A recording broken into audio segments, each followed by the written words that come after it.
This is Susan Wilbanks with blendedinsight.com. I am a holistic and integrative healing arts practitioner, an intuitive, and an energy healer. In this podcast, I share tips, tools, and suggestions that have helped me along my path in hopes of inspiring and helping you along yours. Let's get started with today's podcast topic. Hello, Bright Soul. Thank you so much for joining me on another podcast. It is an absolutely gorgeous day here. It's so sunny. I was able to sit outside and read. I was able to lay in the hammock for a little bit, get a lot of things done, just adulting, right? Stuff around the house.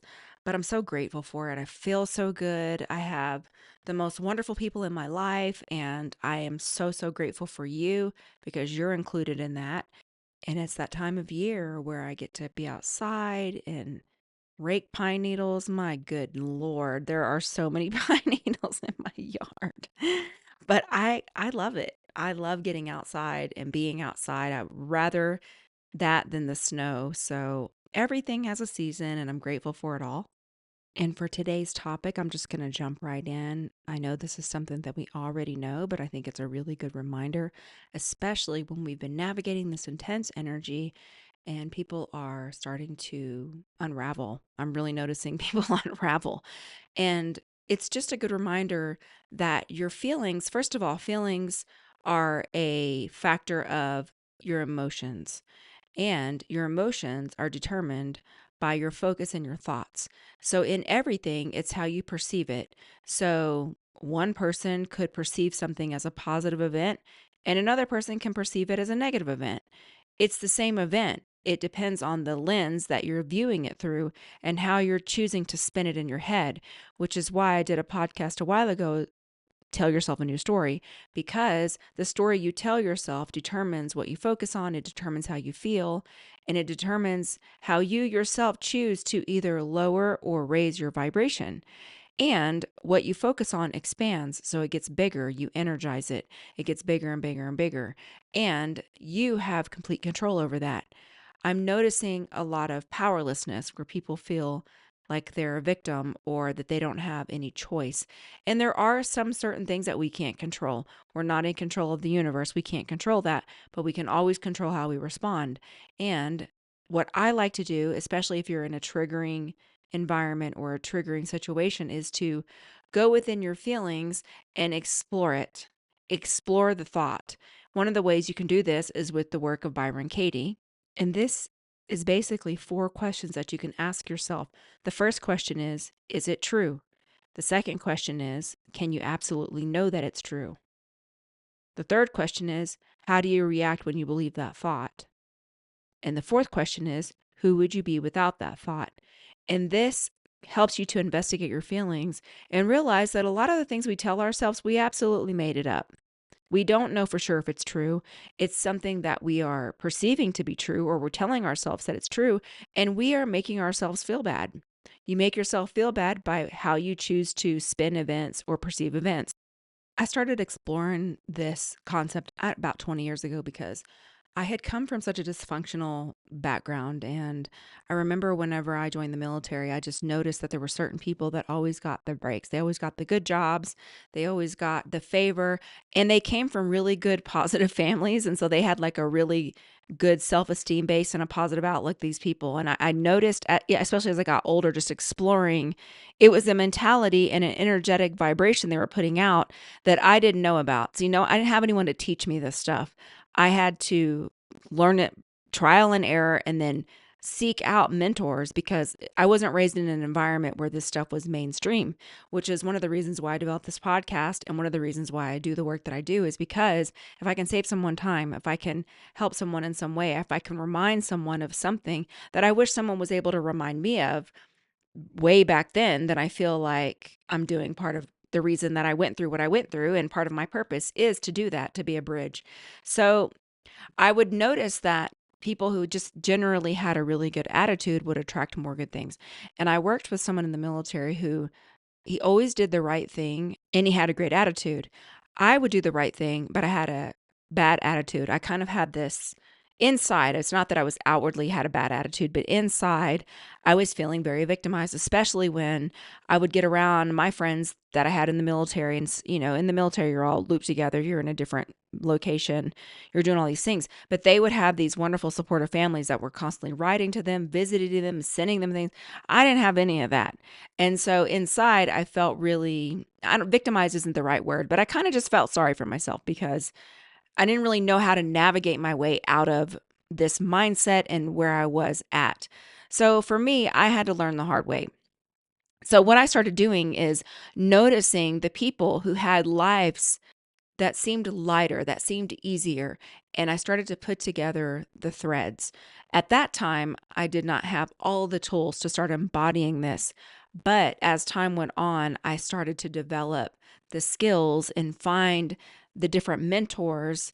And these aren't in person mentors. That's the other thing I get. I don't have anyone to show me. You're listening to me, and we're probably not in person because I don't do anything in person. So that's the beautiful thing about technology and the internet and books. So I would start going to the bookstore and start looking for things that I was drawn to or that interest me and start learning that way. So then I started slowly shifting my perception on things like, well, you know what? This person did this because they have their own stuff going on. It's not personal to me. So let me just focus on what I can control and let me look at the good in that person. So I was intentionally focusing on the good things on people who were difficult for me. And then I just started changing my perception. So when I would hear myself, and this is internal, like your thoughts, what you're telling yourself, when something would happen and I would say, hear myself saying something, and I'm making this up because I can't remember, it was so long ago. I just remember how I felt during that time. I didn't feel good. Maybe I'm telling myself things don't work out for me. I would just shift it. My time is coming. Things are always working out for me. I know I'm protected. I know I'm here for a reason. I know I'm here for a purpose. This is going to work out. It's going to work out perfectly. And I just started changing the story that I told myself and focusing on areas that made me feel good and telling myself a story that made me feel good. So the other thing is when something would happen, and I get that there's a reality, there's a physical reality to things. I'm not talking about that. I'm talking about so then when things would happen and I would catch myself going into a story that didn't make me feel good, I noticed how it makes me feel. I would start reaching for a higher feeling thought by offering myself other suggestions. So, for example, I can remember when my dad was alive, a friend of his had recommended this movie to watch, and he watched the movie, and the movie had a lot of triggers in there. It was a movie about a child that got died in a car accident, and that happened in our family, so it was a trigger. So he was so angry at the person that recommended it, saying they did it on purpose, they were poking at him, they were doing all these things. And the reality is the person hadn't even watched the movie. The person just heard it was a good movie, didn't know anything about it, was just having casual conversation. And my dad had made up this story that was making him angry and causing him pain. And he was telling me about it. And I happened to know the person and had talked to the person. And I told him that person would never do this to you. That person simply did not know. It was just a matter of not knowing. But perhaps you watched the movie to help you to dig into that wound so that you can see areas that still need to be illuminated, that still need to be healed. And I'm not saying to go pick your scabs, but it wasn't even so much about the movie. He felt like they did it on purpose to hurt him, which is not true. The person had never seen the movie. They did not know. And so we do this all the time. Sometimes it's not even conscious. We do it all the time. And we hold grudges against people and we make up stories when we don't even know that it's true. And so that's all I really wanted to offer, especially as we're navigating all this intensity that we've been navigating at least for the last month and going forward. It's been crazy and intense. So stay grounded, investigate your feelings, and choose where you focus because what you focus on expands. So that is all I wanted to offer. Let's go into a healing. And you can uncross your arms and legs, and I will turn the healing on.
Okay, and so it is. You can come back into your body.